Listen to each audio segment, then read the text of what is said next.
Assalamualaikum warahmatullahi wabarakatuh. Sampurasun, dulur-dulur sadayana. Selamat datang di Fajri Ubaidillah Channel dengan saya Fajri Ubaidillah.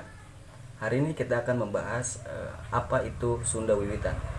Setelah pesan-pesan yang berikut ini.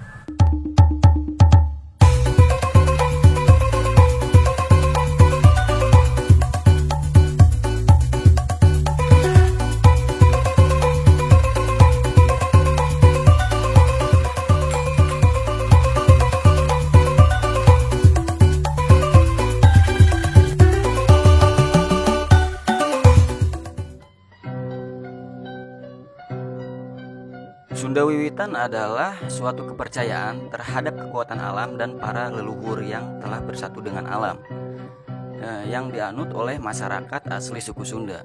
Tapi ada beberapa pihak yang berpendapat bahwa Sunda Wiwitan memiliki unsur monoteisme purba, yaitu di atas para pangersa dan hyang. Di dalam pantunnya terdapat dewa tunggal yang tertinggi, yang berkuasa, yang tak berwujud, yang disebut Sang Hyang Kersa. Ajaran Sunda Wiwitan terkandung dalam kitab Sang Hyang Siksakandang Karesian. Kitab ini berasal dari kerajaan Sunda yang berisi tentang ajaran dan tuntunan moral. Dari sisi sistem kepercayaannya, kekuasaan tertingginya ada pada Sang Hyang Kersa atau Yang Maha Kuasa. Lalu ada 3 macam alam di dalam Sunda Wiwitan, yaitu yang pertama Buana Nyungcu, tempat bersemayamnya Sang Hyang Kersa tadi. Lalu yang kedua Buana Panca Tengah, tempat berdiamnya manusia dan makhluk lain. Lalu yang ketiga ada Buana Larang, yaitu neraka, tempatnya ada di paling bawah ya. Secara filosofi, paham atau ajaran dari setiap kepercayaannya senantiasa mengandung unsur yang tersurat maupun yang tersirat. Ajaran Sunda Wiwitan itu pada dasarnya berangkat dari 2 prinsip ya, yaitu cara ciri manusia dan cara ciri bangsa. Cara ciri manusia itu terdiri dari 5 unsur, yaitu ulas asih, undak usuk, tata krama, budi bahasa dan budaya, dan wiwaha yuda narada. Lalu di dalam Sunda Wiwitan, perbedaan antar manusia tersebut didasarkan pada cara ciri bangsa, yaitu rupa, adat, bahasa, aksara, dan budaya.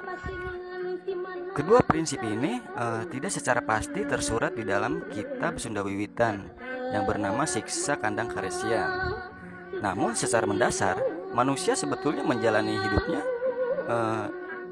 berdasarkan apa yang tersirat, dan apa yang tersurat dapat dibaca dan dihafalkan. Tetapi pada saat ini Sunda Wiwitan bagi sebagian orang dianggap sebagai ajaran dalam tanda kutip sesat ya. Secara aspek spiritual memang berbeda dengan kepercayaan yang dianut oleh masyarakat Sunda pada umumnya. Ini kan hal yang biasa dalam perbedaan pendapat dari dulu hingga sekarang.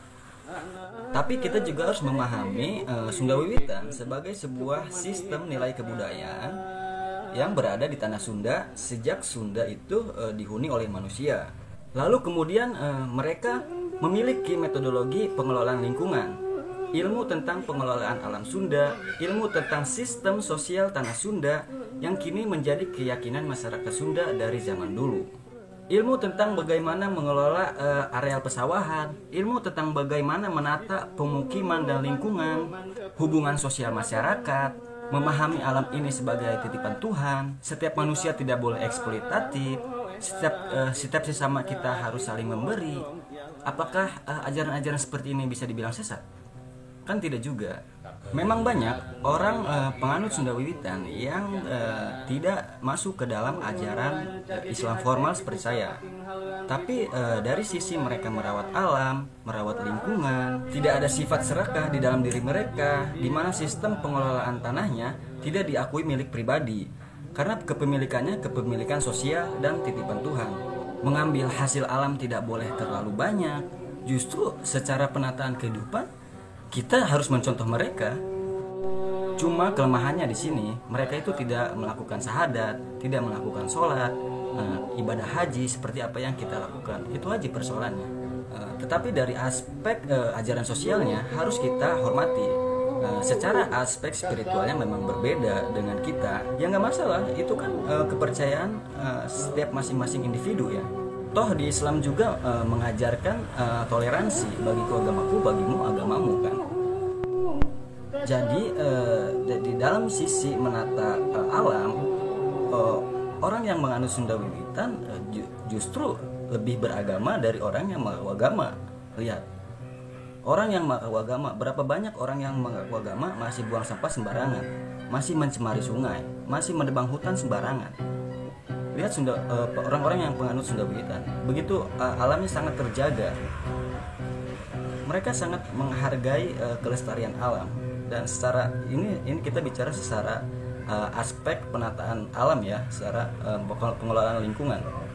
Saya pernah dengar pepatah mengatakan sekurus-kurusnya ikan pasti ada dagingnya, segemuk-gemuknya ikan pasti ada tulangnya. Nah, di sini kita bisa ambil pelajarannya yang baik-baiknya saja.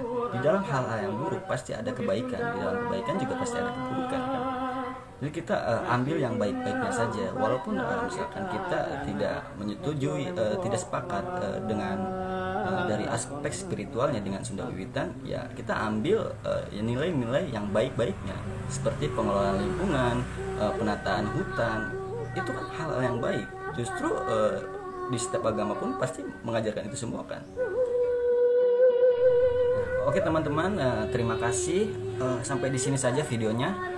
Itulah tadi apa itu Sunda Wiwitan ya, yang selama ini kita kenal.